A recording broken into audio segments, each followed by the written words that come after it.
Good evening. Our guest this evening is a man who, in no small way, over a period of almost half a century, has helped to influence the direction of this country. A minister in Ted Heath's government in the 1970s, a cabinet minister in the Thatcher government in the 1980s, deputy prime minister in John Major's government in the 90s, an advisor to the Cameron Osborne government in the noughties. He has never been far from the center of political decision-making, and for long periods, he was at the very heart of these decisions. His extraordinarily successful political, business, and publishing careers read like a gripping novel, filled with drama, tension, thrills, and spills, but for the fact that they were all too real, shaping his life and the lives of his wife Anne, their 3 children, and their 9 grandchildren. And so it is with very great pleasure that I welcome Lord Michael Heseltine. How nice to join you for this our chat, Dave. And Michael, it is really an honor to be able to spend this time with you, and thank you for agreeing to it. And thank you also to your longtime friend and lawyer, and I hope that it's in that order, Charles Corman, for suggesting this. Oh, an invaluable part of my life, Charles. Kept me on the straight and narrow. He's kept most of us on the straight and narrow. That's his job in our synagogue. Michael, it's very tempting to spend this time together going back to some of the highlights of your career and revisiting some of the old memories, but I'm going to resist that temptation really for 2 reasons. Firstly, because those conversations and interviews have already been conducted by others who are more skilled than me. And can I, by the way, recommend to our viewers the outstanding 2-part TV series, which is available on YouTube, which was made by London Weekend Television in the year 2000 and was presented by John Dimbleby. And it was presented to tie in with the publication of Lord Heseltine's memoirs, Life in the Jungle. So that's the first reason why we're not going back to that. But the second is because it feels as if Britain today is at a crossroads, geopolitically, culturally, socially. We face the immediate challenges of a global health pandemic, a new relationship with the European Union, and looking ahead, rising Scottish nationalism. So the direction that we take now will affect us and our children, just as the decisions that you took, Michael, during your time in government helped to shape the country for a generation. And so therefore it seems to be important that we should use this time together to draw on your vast experience and your wisdom in government and a lifetime of public life, just to reflect on and to examine some of the issues, and particularly the moral issues that are facing us. If, of course, you agree. Oh, I'm more than happy to. Well, that's great, because otherwise it would have been a very short conversation. We need to start with the elephant in the room. We can't avoid it. Brexit is 5 weeks away. There's still no deal. Your views on Brexit, the conduct of the referendum campaign, the wisdom of having a referendum in the first place, are very well known, but we are where we are. And if you were in government now, with the clock ticking, what would you do? Deal or no deal? Well, a no deal would be materially worse in the short term because of the chaos it would produce. In the longer term, it wouldn't make that much difference. The Brexit decision is of massive significance, and it is, in my view, without upside. It is a disastrous misjudgment based on the worst sort of human instincts of nationalism and all those sort of things we've seen in extreme movements before. There is no good news.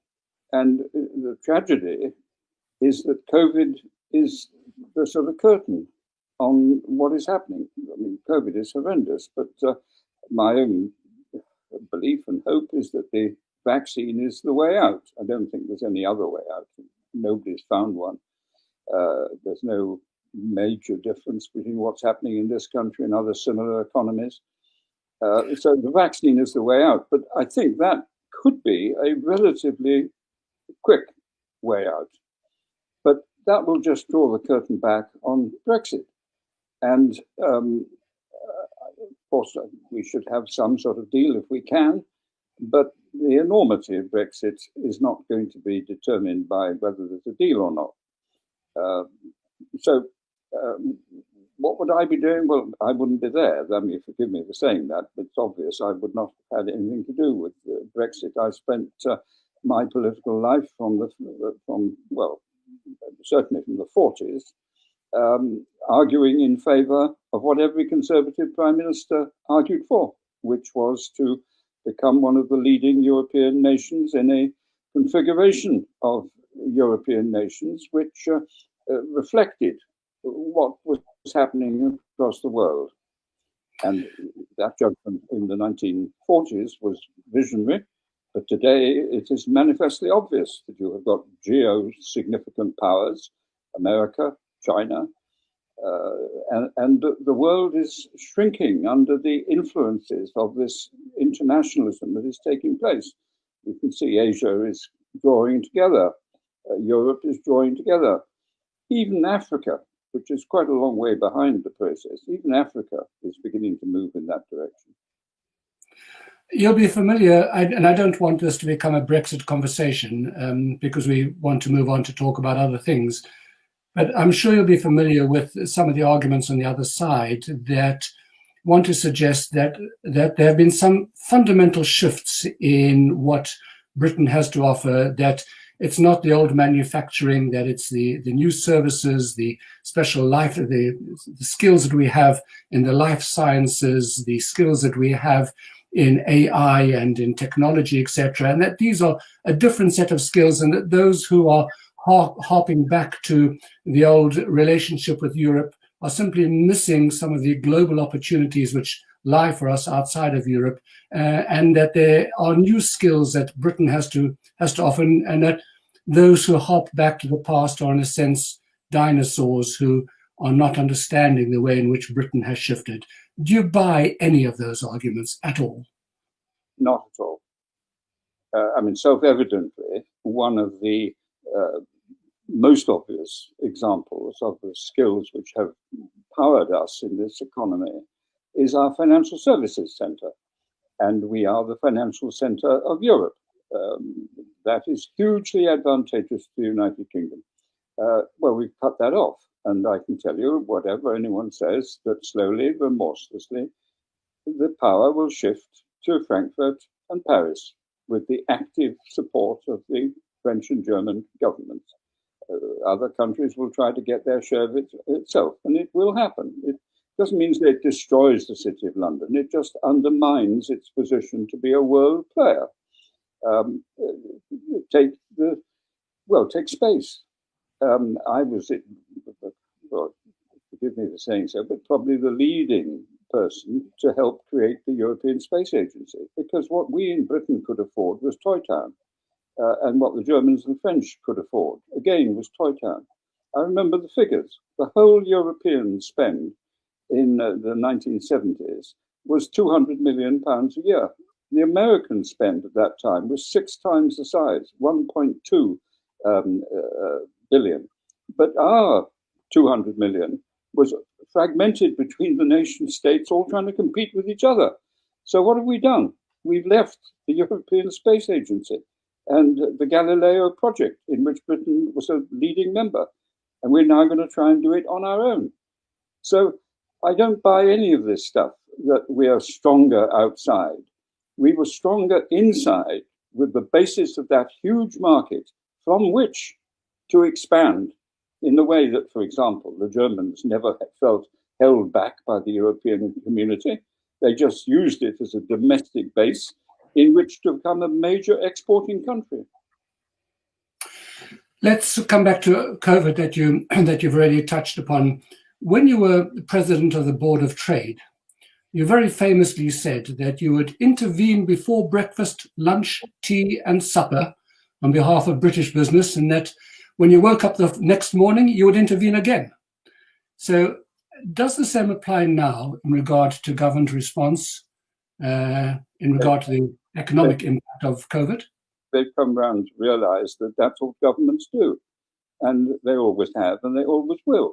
It's just that our particular political system tend to have focused on the extremes, the extreme left, who remorselessly wanted to own the commanding heights of the economy and therefore nationalize them, or the extreme right, who think that the private sector on its own can solve all problems. Neither is true. And so if you look at what is actually happening, I mean, take technology, which is changing the world at a breathtaking speed. And we're experiencing it right now in this conversation. They can see this in any part of the world. It's incredible.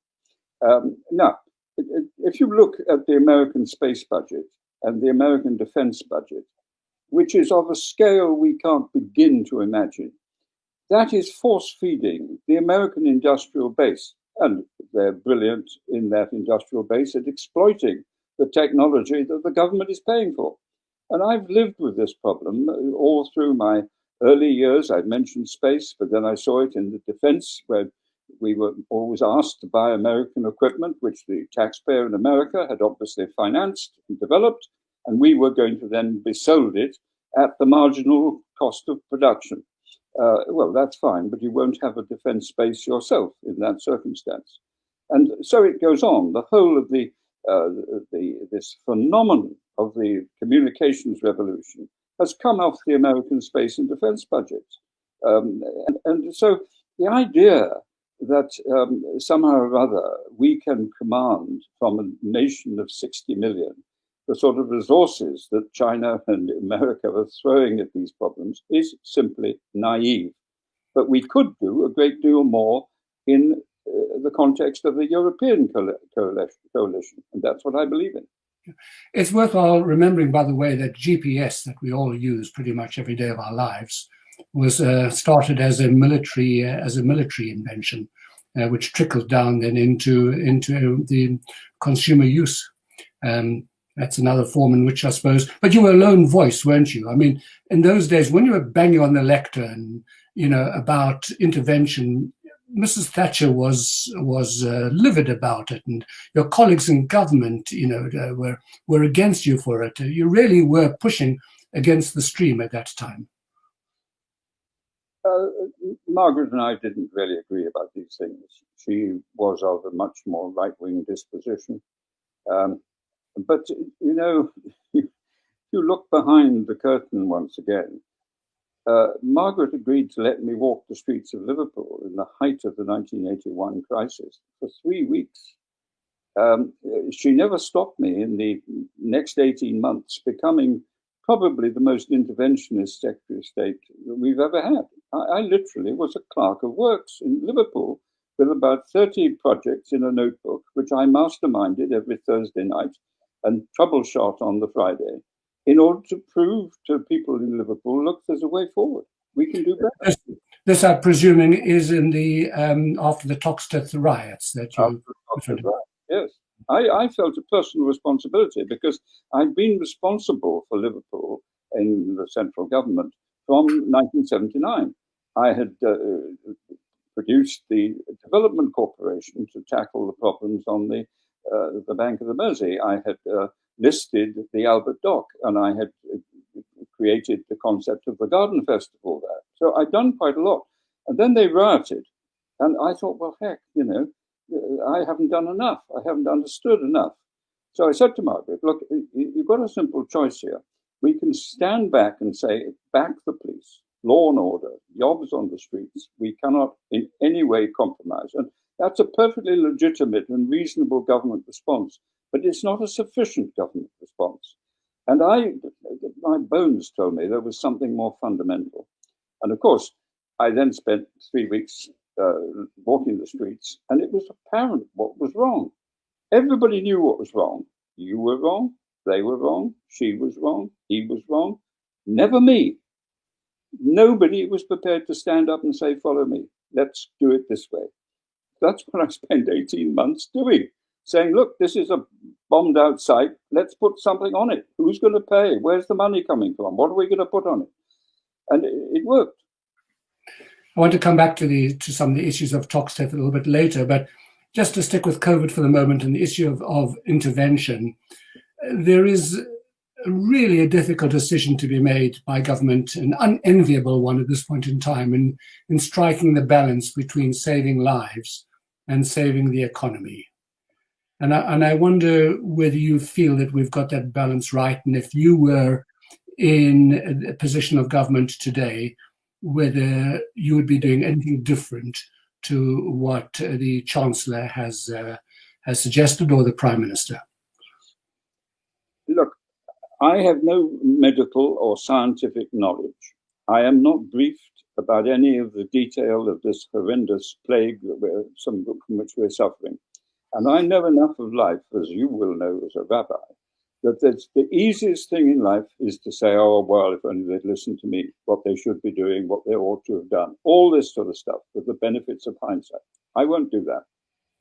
I can't see any serious case which says that this government here has done significantly better or worse than equivalent economies across the world. They're all trying. They've got no choice, but I salute them because that's their proper responsibility. And the only way out, frankly, is the vaccine.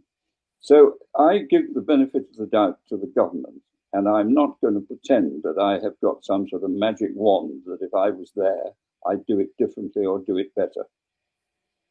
It is a kind of a Hobson's choice, though, isn't it? Because it's exactly that. And people perhaps, well, you can't blame people. They're asked for a reaction. They get 30 seconds clip on television to expand their whole philosophy.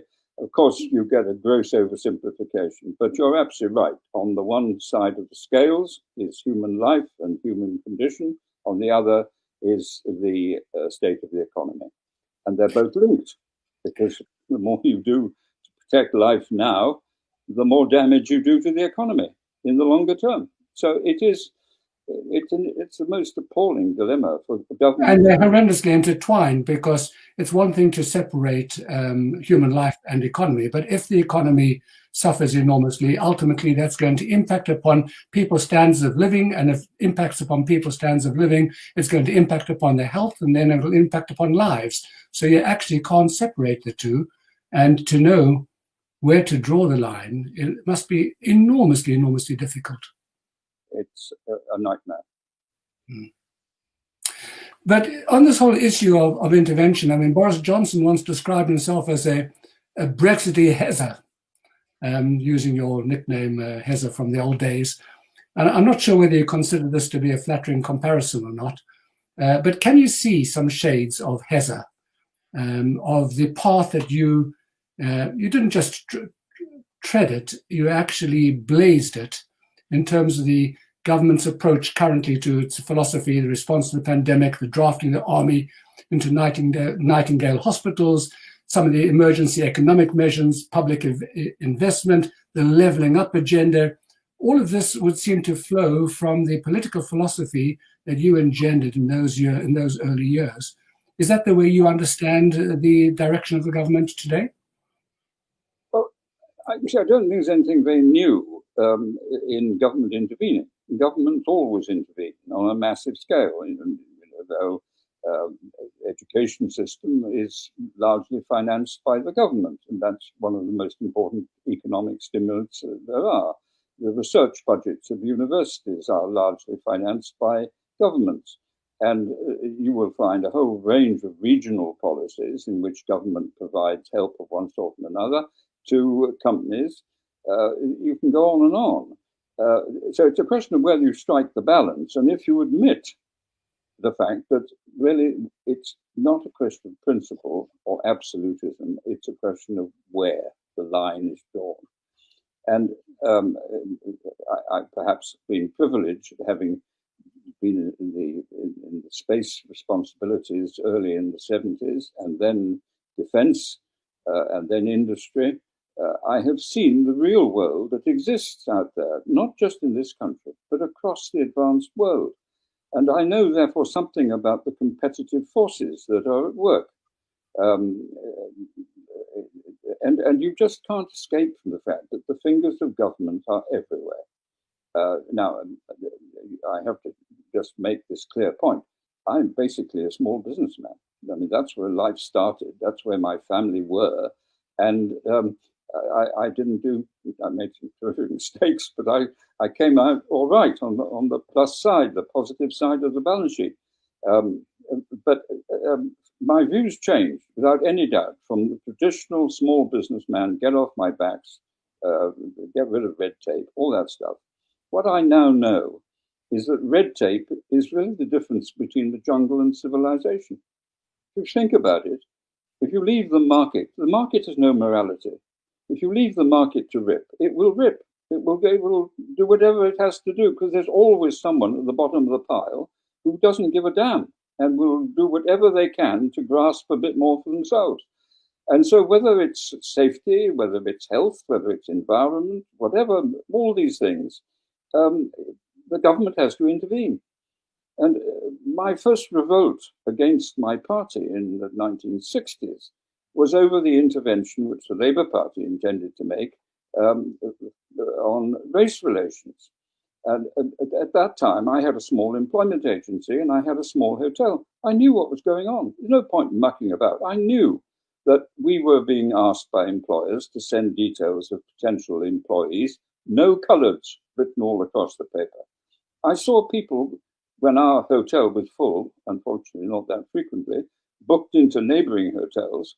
And then by the time I got them from our hotel 30 seconds up the road, they said they were full because the guy I took was black. So I knew what was going on. And when my party said that it was going to vote against the Labour Party's race relations bill, I wouldn't do it. And 3 weeks later, my party changed its mind. Quite right. I was the first conservative to criticise Enoch Powell. I thought that was an immoral speech. And I'll tell you why it was immoral. The rivers of blood, the famous rivers of blood. 1968. The reason it was immoral is because it gave an impression to a certain section of society that they were going to get something done about the levels of immigration. The feeling was, somehow they would go away, they'd be sent home, they wouldn't come, whatever it may be. But the speech actually had no positive proposals in it at all. So it was whetting appetites, and that was what was immoral about it. There is something in your upbringing, Michael, and I'm not, perhaps help me to understand where it comes from, but you have had throughout your career such a sense of abhorrence of racial injustice, indicated once again in your what was at the time a very, very daring and personally risky move in terms of your own security at the time of the Toxteth riots, marching in over there and being prepared to speak to the people in that crowded room with people baying at you and not believing that government would ever listen to the things we're going to say, etc. So this very strong sense that you have, this abhorrence against anything of a racial nature, where does this come from in your whole upbringing and your whole outlook? Is this Christian Protestant deep within you, or something else? I couldn't pretend that it's a deep Protestant upbringing because I didn't have that. My parents were Catholic Protestant. Religion didn't play a big part in our lives. I can't really, you don't know the answer to these questions. You can invent them and sort of fantasize as to where it all comes from. But I don't really know why. I was born and brought up in, perhaps I do know one thing. I was born and brought up in Swansea, in South Wales. Yes. And a comfortable middle-class family. But it wasn't that far before you saw a very different world. And I was conscious of that world. And I remember very vividly, when I was about 16, I was away at school at Shrewsbury, and I wandered from the campus, the school campus, down into the town. And I don't remember exactly the journey, but I remember turning a corner, And there was a very attractive little girl, about 4 or 5, and she was very dirty and unkempt. And she looked just like my sister. And it shook me. I suppose, again, when I first went to work in the City of London in 1955, the hordes of people pouring across the bridges to work in those great offices sort of made something inside me stir and say, is this right? You know, what sort of society is it? Now, it didn't last long, let me tell you any of this. I joined the Conservative Party in 1951 and have been an enthusiastic and energetic supporter of it through thick and thin, with one notable exception in the last election. No, I know what I think is right or wrong. I was horrified by Enoch Powell, and I supported measures to do something about it. But the one you mentioned, of course, the Toxters one, that was not easy, I can tell you. And I remember exactly what happened. I just arrived for this 3-week thing, and I had a public meeting in which to sort of set the scene. And as I was going into the meeting, there was quite a lot of people and quite a lot of Toxteth inhabitants there, the black community. As I was going in, one of the journalists said, they're going to stage a walkout in a whisper. And so I thought, oh my God. He said, they'll only talk to you if you go to them. So here I was. I had to do my speech, and all through the speech, I knew what was coming. But if I could just interrupt for a moment. So you've drawn up, you've arrived in a fancy Jaguar wearing a very, very smart suit and a nice tie, and you look the absolute epitome of the conservative English gent. You are miles away in terms of image from the people you're trying to connect with. Well, I am what I am. We all. Model, you know.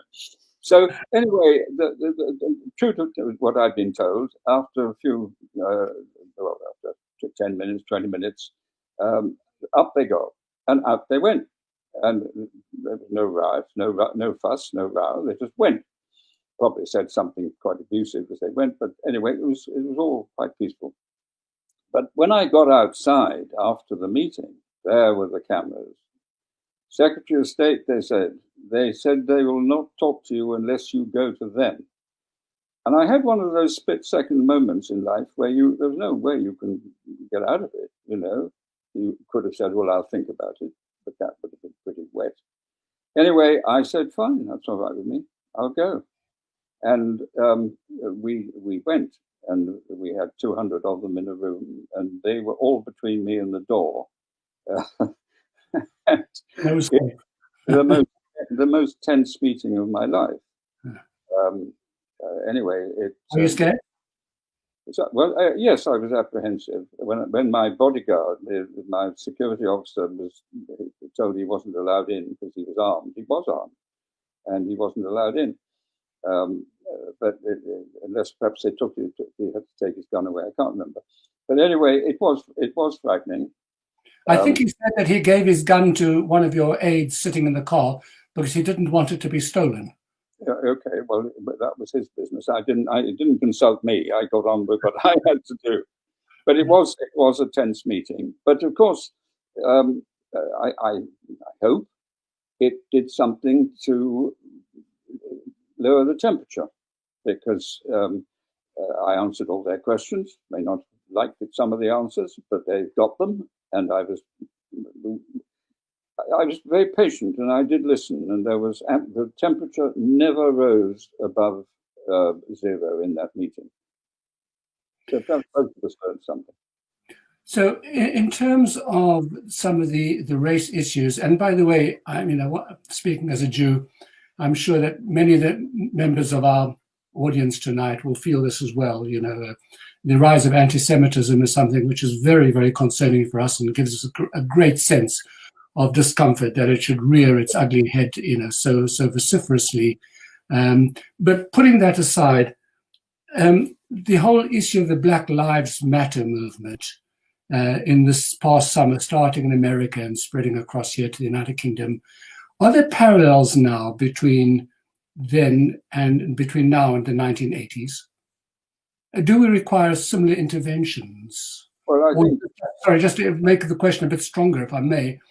Is this an imported American problem, not our problem? Well, I think that it's a human problem. And it's a problem which emerges throughout history with frightening frequency. And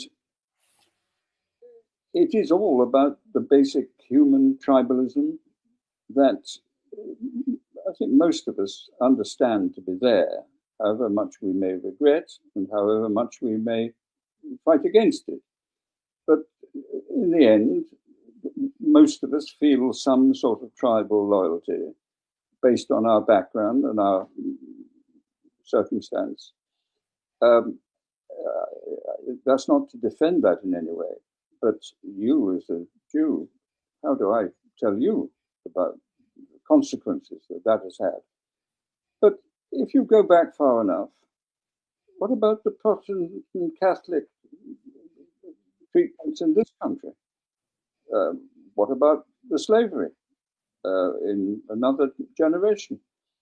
What about the marches in the 1930s? I was there. I mean, when I say I was there, I was alive when Mosley was leading his people to the East End of London.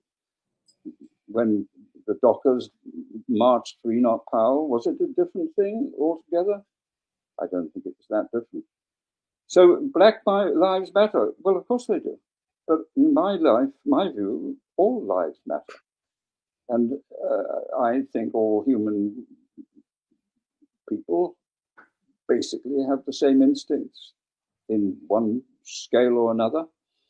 The most appalling things have been done to the Jews, but the most appalling things have been done in the name of religion in quite different circumstances. So I hope I'm clearly on the side of behaving properly and the equality of mankind and the equality of opportunity and civilized behavior. But I think that these awful gut instincts which you see are there, have been there all through history, and they are to be recognized and fought against.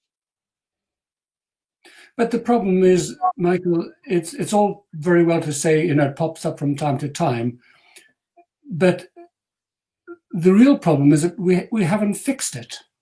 And is it fixable? If it's just a matter of human nature and it's going to, it's tribalism, etc., that's a rather it's a rather despairing view of how we can ever fix some of the ills of society. Here is a large group of people who feel that despite whatever efforts have been made in the past in British society, it hasn't worked, and there's still marginalization, and there's still inequality, and that successive governments have not paid enough attention to it until such time as people begin to shout, ouch, and then everybody jumps up and says, oh, the world is going to change from this point onwards, and then nothing very much changes. It's a little bit like those people shouting at you back in Toxteth. They didn't believe you would do anything. Governments don't do anything. They come and they say they're going to listen, and then they go away and they do absolutely nothing.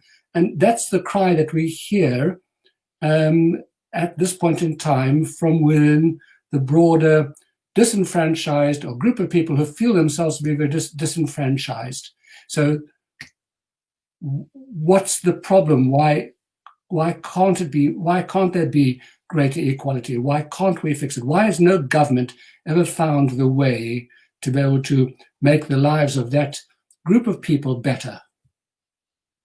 Well, the truth, of course, is that they have found the way of making the lives of many of those people incomparably better. But I remain with the basic view I advanced. You cannot eradicate human nature. And there are traits in human nature which need to be controlled and fought against. And I think that the system of parliamentary democracy that Britain has done so much to spread across the world has had the most extraordinarily beneficial effects. Now, if you say to me, are we all now good, nice people? Well, that's ridiculous, because you know as well as I do that in every society there are people who do not conform to that distinction. And I have to tell you, I do not believe that there is a way government can so change the circumstance that they change the harsh reality that there are some people who are not as nice as we would like. But if you then look across the world as time has gone on, the condition of the people in this country compared with 50 years ago is unrecognizable. And I don't need to tell you this, but if you think of what has happened to the Jewish people since, say, over my lifetime, I mean, the Jewish influence and stake in our society today is immensely impressive. But so is the Asian stake, an immigration that came much later and has advanced very rapidly. And for the vast majority, and the interesting thing, of course, is that where the integration has been most significant, the tolerance has been the greatest. A lot of the Brexit stuff, which is all frankly tied up with the same sort of basic emotions, is where the immigration has been less penetrating. And I remember in my constituency in Tavistock in the West Country in the 60s, when Enoch made that speech, I mean, there were no black people, but the people that I was talking to and lived amongst they could hardly speak with their support for what Enoch was saying. So I take a much more optimistic view than you do about what is happening in the civilized world. And, is all well? Well, no, everything is not all well. But my golly, compared with history, if I may be brutal, if I'd behaved 300 years ago the way I've behaved in my life, I'd have lost my head. Indeed. But when we had this conversation a short while ago about interventionism from government and its role in economics and it compared to its seemingly more limited role in being able to influence some of these issues we've been talking about now, which, unable to fix it in its entirety, it doesn't belong to government. It can set some democratic principles. It can create an environment of opportunity for everybody. It can remove some of the prejudices in workplaces, etc. But ultimately, I think you're suggesting, if I understood you correctly, that it's not really government's role in its entirety to be able to deal with these issues. Have I understood correctly in that regard? I didn't say that. I said the government is properly responsible to do what they can. And that's going back to the race relations legislation. That was a proper government intervention to make sure that the whole force of the law was brought to bear in a way that has undoubtedly had very significant benefits. So government has responsibilities. What I did say is that we would not persuade me that within the power of a government is the ability to change human nature. So that, and whether human nature can be changed at all by any intervention is, of course, a matter of great debate. But there is another dimension here. We're mourning at the moment in the Jewish community, and I think in many parts of the country, the loss of one of our most powerful moral voices, Lord Jonathan Sacks, Lord Rabbi Jonathan Sacks, who was our former chief rabbi. And as you know, speaking from his perch in the Lords and as an international speaker, he spoke very eloquently and cogently and persuasively about the moral challenges that face our society and the way in which we have to draw from another source, a moral source, which in overall terms we would call biblical. The whole issue of Christian values or Jewish values or Judeo-Christian values and the way in which they're able to influence and input into society really depends very much on the balance, the way in which religion is permitted or is seen to be desirable to play a part in society. Now, I don't want to turn this into a religious discussion because we want to keep religion out of it for lots of good reasons. But nevertheless, this is fundamentally a country which is based upon Christian values. The Church of England is at the very heart of the country and expressed in the role of the sovereign, etc. In the post-war years, it's moved much more towards becoming a multicultural, multi-religious kind of country. And when you talk about the time of Enoch Powell, many people would not have encountered people of a different culture. Today, certainly if you live in the metropolitan areas in London or around, we've become hugely multicultural. Is there a role? You've declared yourself not to have had a religious upbringing, and I don't mean religious in any kind of coercive form. I'm talking about religion as a moral force. Do you think that in this country, compared to, say, America or European countries like France, have we achieved the right balance? Is there another role for the moral voice in this country which comes from somewhere within the religious establishment? I think that the religious establishment will assert its views and its teachings, and in the context of our lifetime, those likely to be beneficial. They haven't always been beneficial. Some of the religious divides of history have been amongst the most awful in the consequences they had. But into modern world, I'm sure that there is a role for the message from a religion. But you're quite right in referring to multiculturalism, because which religion? I mean, you have a very powerful faith in Judaism, but what about the Muslims and the Hindus and the Catholics and the Protestants and the Presbyterians? And I'm not in any way, I don't want to be in any way critical of the convictions that lead to these judgments or to the benefits that may flow from these judgments. But the question I think you haven't asked, but I must ask, can you be good without a religious background? Oh, I'd say categorically yes. Right. Well, then you and I have agreed, because being good has to be a reflection of what you yourself feel to be right. Now, you can immediately say to me, but if you feel something to be right, there must be some outside force, some spiritual endeavor, and that is where we could spend the rest of the evening discussing. But my own view is that the one thing I can do is observe my fellow creatures. I see lots of very good people who do not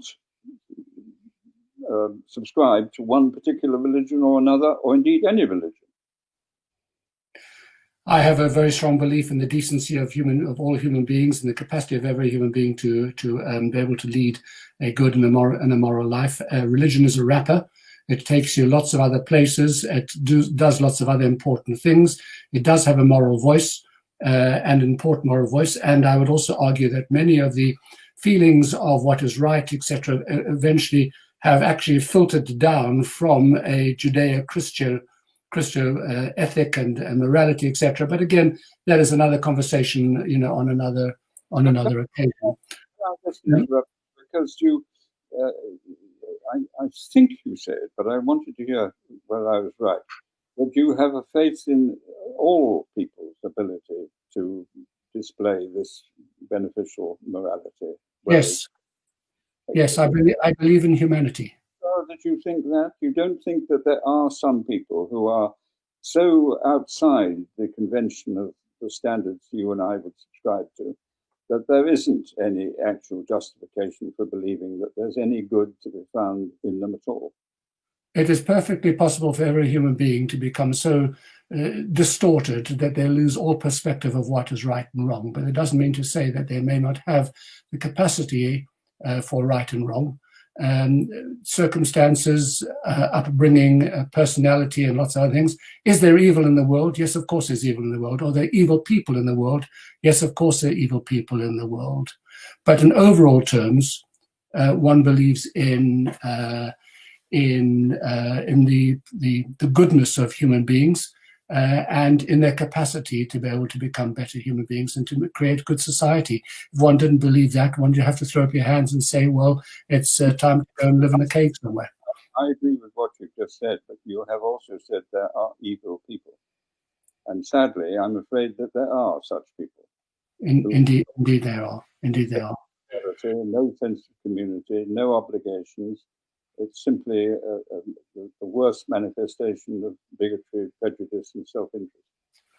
Well, why did you throw yourself into public life to such an extent? I mean, you've devoted much of your life to. I know you enjoyed it enormously, and that you were very, very good at it, and that from your days at Oxford and the debating society, etc., that you'd found your role, but there's a very strong, as I read your background and your story and the positions that you've taken, the principled positions that you've taken in politics, on the occasions when you have, defied your party, or you have defied directly the Prime Minister on two occasions, one of which led to your resignation and 3 years in the political wilderness. No doubt there's a certain element of competitiveness and of ego, etc. But there's something else that's driven you, isn't there, Michael? Well, you don't sort of have a sort of tick box as you go through life saying this is the crossroads. I mean, I find it really quite difficult to separate off what I like doing, what instinct inclined me to do. I wanted to make money. I had the chance. I had a bit of success there. I love gardening. I've been a gardener all my life. And public life enables you to play on. A friend of mine once put it, he said, Michael, the truth is it's the center of the stage. Now, you can immediately say, oh, what you mean is vainglorious enough, you like the spotlight, you want to show off, all that sort of stuff. You can. But I hope it's more than that. I hope that one just feels one has a certain aptitude, a certain energy, and a certain ability to make a difference. And you get a satisfaction from that. Now, you can immediately say, oh, well, that's selfish, isn't it? Because you're only doing it to satisfy yourself. And I don't really have, quite frankly, I've got such an exciting life, and I've had such exciting times. I don't spend a lot of time lying on a psychiatrist's bench trying to have a self-session. I understand that, but it's the moral streak in you that has been, from my reading and my understanding of you, so fascinating. This abhorrence of cheating. The times when you were really, really upset about what happened in the conduct of government.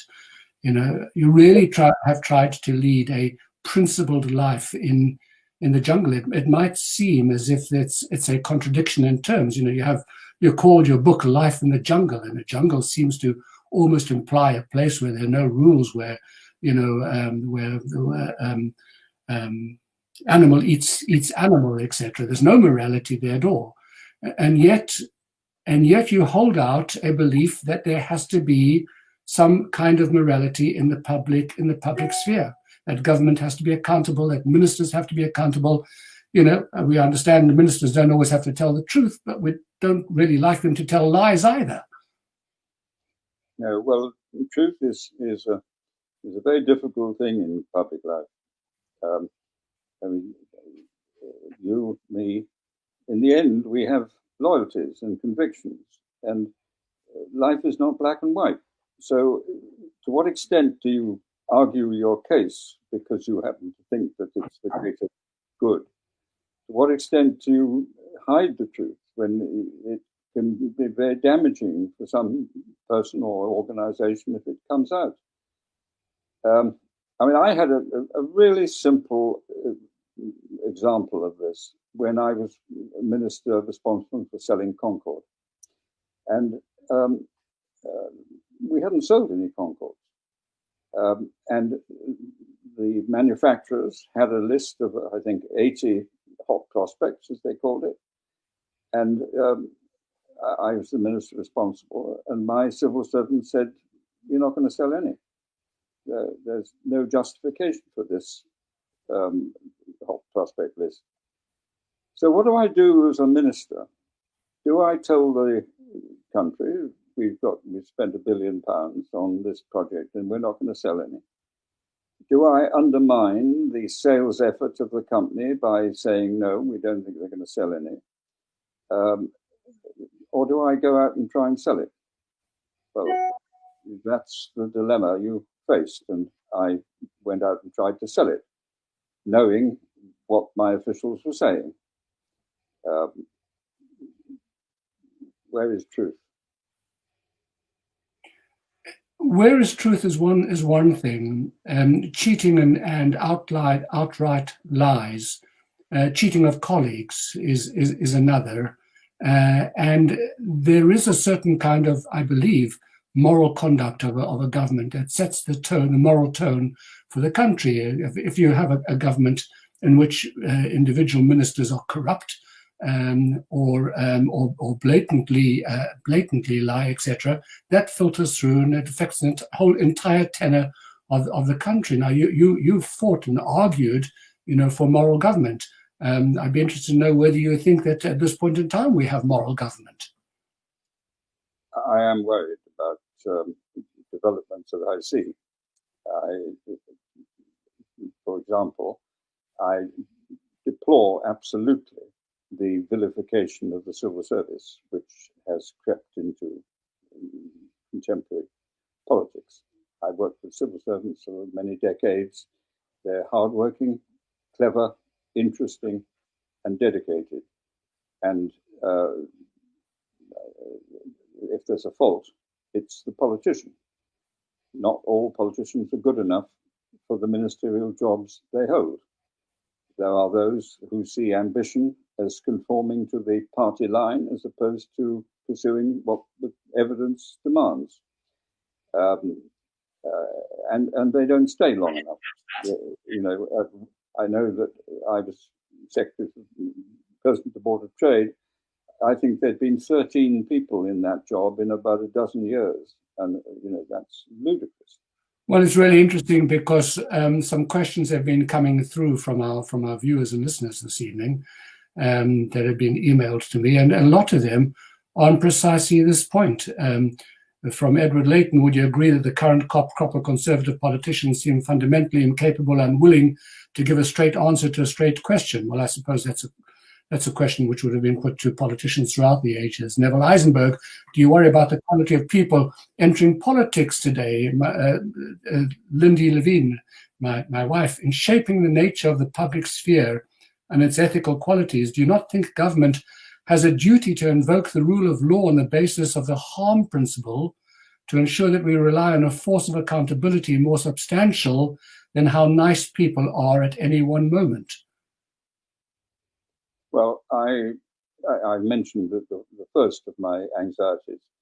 I am appalled that the government can allow a minister to say to the House of Commons that their proposals are illegal and then whip the party to support what they themselves have said is to be illegal. Well, the House of Lords have done quite a bit about that, and it's a live issue now. We'll see what the government does. But I also think that the way in which party hacks have been allowed to penetrate into Downing Street it's taking the partisanship of politics too far into the decision making. It's obscuring the issues that you have rightly raised. And my own view, if I had been Prime Minister, I would have got rid of the special advisors. I think there have been a deterioration in the standards of public life. not personally, but they've accentuated the divisiveness. They formed little groups of cliques. My own experience before that was that civil servants were perfectly capable of giving advice that was necessary on a political basis. I wonder if the problem, Michael, is a little bit deeper even than that. You know, there was an article in the Economist last week's issue relating to the way in which the government sets the moral tone of the nation. That's not the way in which they phrase it. It's the way in which I'm phrasing it. But what the leader and the Economist argued was it was called remaking the state, and it spoke about the government plan to, quote, unchain the executive by limiting judicial power, pushing back against devolution, and reforming the civil service. Now, if the tenor of a country flows from the defined balance of power in the relationship between the key institutions, is something going wrong in the country as we begin to shift some of those powers between these different organizations, with the executive taking an ever greater power? And does this not lie at the very heart of some of the problems that we're talking about? Well, I've dealt with the issue of the civil service, and I've dealt with the issue of partisan activity in the machine-making, decision-making. So the third point I think you're raising is about devolution. And here I am very sad, because I think the devolution agenda, which David Cameron and George Osborne did a great deal to push in England, has just died on the vine, frankly. There's no enthusiasm to continue it. And my own view is that the post-Brexit challenges are seriously prejudiced because we are not galvanizing the strengths of our component parts of the English economy. It's a ludicrous situation that Scotland has got the powers that it has, whereas Manchester, which is a bigger economy, hasn't. And there is no doubt at all that the concept that Whitehall can devise solutions to the Brexit crisis and then impose them on the differing economies across our country is naive and frankly irresponsible. The point I made at the very beginning, that COVID is a curtain that is hiding these real challenges, and it certainly is. And if you look today, the national press is simply not interested in the detail of devolution. I'm afraid that too much of our press is sycophantic and supportive of the government, except on sensational issues like sort of Christmas and things like that. But the death of the big local newspapers is a serious weakening in the democratic accountability. But it could be dealt with. I mean, if the government would wake up to the opportunities of unleashing the powers of Manchester, Birmingham, Newcastle, Liverpool, Plymouth, Solent, and get on with devolution, then there is a huge feast, in my view, to be garnered, and a massive enthusiasm to be harnessed, if we just recognize that we're not just one economy, we have a series of vibrant, different economies which need different treatment. Understood. I just need to put you the last question from our listeners in relation to government, and there's one on Europe and a couple on USA and Israel. Keith Moss says, year after year, we learn of yet another contract or project that has been grossly under budgeted. Is this because the government of the day does not want to face reality when placing the contract, or because of the incompetence of the civil servants or the minister in charge? Well, which is the contract we're talking about? Or is it just general term? Well, look, general, not a specific contract. Government is not a good buyer. It never has been. Well, that's the answer. Because so often the projects get so large, and therefore the scale of the overspend is rather dramatic. Yes. But the only thing you can realistically say is that government has got to do better, and there is a public accounts committee which watches these things. Yes. But anyway, Okay, we live in hope. Moira Bennington asks about Europe. Do you have a fear of the rise of the right as we leave the European Union, as England reverts to nationalism, as well as people like Nigel Farage becoming so vocal, visible, and persuasive? Of course, I'm horrified by the growth of, at the fringe of, well, let's not minimize this. It's the Trump election was a classic example of this. Brexit was a serious example of it. And in parts of Europe, you can see it happening today, Hungary, Poland. What it's all about, of course, is the frustration of frozen living standards. And we've been through a very difficult period post 2008, and people are looking for change. And if you start down the change route, then they're easy targets. They're foreigners and immigrants. Yes. And there's nothing, there's nothing new in this, but there's nothing new in politics. All these things are time tested throughout history, in one form or another. Yes. And so you can see the frustrations. And if you get these frustrations, there will be people who exploit them. And Donald Trump and his friend Nigel Farage are classic examples of irritating the fringe. It's a very strange business, this, because to be nationalistic or to be patriotic for one's country is an essential part of being a citizen. And yet it is so easy for it to become distorted and to turn into something else. I've never quite understood how such a positive and important component of a person's life as a citizen could be such a dangerous element that threatens the whole integrity of the country. Oh, well, come on. What about the Wars of the Roses? And Lancashire and Yorkshire fought each other. All these things have been done. I mean, you think of 1,000 years of European history, where, I mean, you ask the average punter what it was that Britain was doing, England was doing, marching up and down France for all those years, and then what the great colonial wars of the 19th century were all about. They were just about the same basic human instincts of acquisitiveness and nationalism that we're all too familiar. I mean, Britain extraordinarily well came out on top, but just another form of tribalism that you referred to earlier on. Yeah.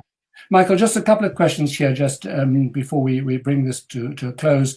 And these are an entirely different topic that we haven't touched on at all. Martin Isaacs wants to ask whether you consider the Democrats' record in America, in the United States of America, of engaging with Iran as a form of appeasement, and that it would be better that the sanctions against them were maintained. Do you have a view on that? I'm not an expert on American-Iranian relationships. I fully understand the fear that Iran engenders in Israel, for example, and in the Middle East generally, and the Americans who are in a world leadership position can't do anything but become involved in the trying to broker a solution. We haven't got very far at the moment. I hope that there will be a new endeavor under the president-elect. Right. And just finally, and again, I'm not sure that this is, is particularly an area that that you spent time on, but from Amit Green, what do you think of the Israel, UAE, and Bahrain recent peace accord brokered by President Trump? Is this as historic in your view as Camp David? Well, I welcome so much the Israeli-Egyptian accord, which is now some considerable time ago. And I think that to find a solution whereby the Middle East solves its problems peacefully in dialogue and by constructive initiative is, well, frankly, I think it perhaps is one of the most challenging issues facing the modern society. I have well, if I don't want to be alarmist, but if you you've said to me, where is the most dangerous part of the world that could face this country, then the Middle East. As it has been for a very long time. As it has been. And it's just not the Arab-Israeli issue, the whole range of other issues which are all interspersed in it. Absolutely. Well, I want to change the subject entirely, and as we come to the end, can I invite you to describe your vision of the Britain that you would like to bequeath to your 9 grandchildren, and the one in which you'd be happy for them to live in 5,000 words or less? That is a preposterous suggestion, if I may be aggressive for a minute. But I think that I want to see this country pull above its weight. I think that, warts and all, the contribution of this country is of extraordinary quality and longevity. And I believe that we have got to rejoin the Confederation of Europe as quickly as politically practical, and that Britain should use its voice and its energies and its imagination and its experience to help Europe to be a civilized part of the world power structure. I have not the slightest doubt that the globalization is going to divide the world into self-evident compartments. It's happening now and it's going to accelerate. And I think that Britain can be the most exciting country in configuration with one of those power groupings. I don't myself believe a word of the idea that we can do it on our own as a nation of 60 million people with an economy that is medium-sized by standards of tomorrow. I think that the experiences of culture, of ethnicity, of balance, of tolerance, of civilized behavior, coupled with our incredible historic legacy, parliamentary legacy, historic legacy, economic legacy,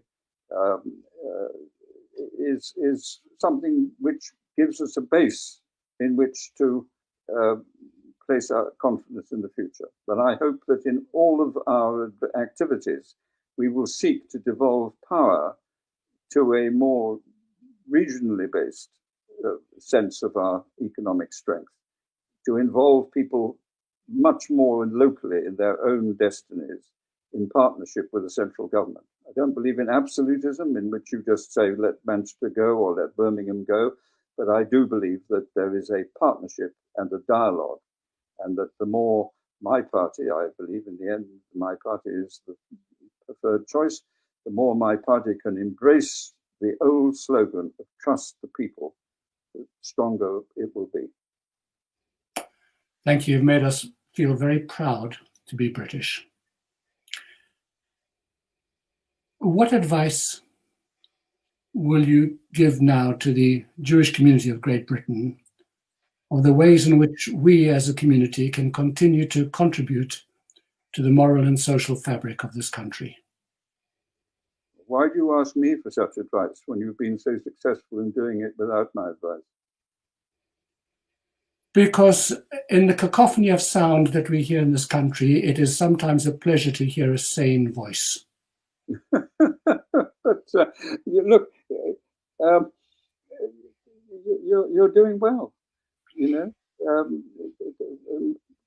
I'm pretty colorblind when it comes to Judaism. I have to tell you that my first girlfriend was Jewish, and the only complaint was her father, who didn't actually like the idea of me as a boyfriend. My 2 business partners, first 2 were Jewish. It wasn't against the fact that you weren't Jewish, it was something to do with the hair. Oh, you see the hair. Oh, well, well, I'm not going to give in on that. I would ever have been a public figure if I'd cut my hair short. I think it was. And you've never been called Tarzan, so there you are. Telling was the hair. My wife was telling me this. She's a shrewd observer of the scene. Michael, thank you so much. It's really been a very great pleasure to talk to you.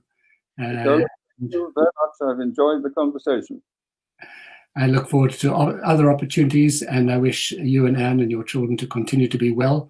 Of course, to continue to take care of yourself until such time as we all get to the prick in our arm.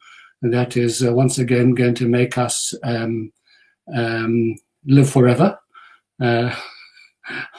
one day. But really terrific. And thank you so much for coming on the program. Thank you for talking about it. And thank you for your really fascinating and really very, very wonderful insights. It's been an absolute pleasure. Thank you. Thank you very much. Good night. Good night.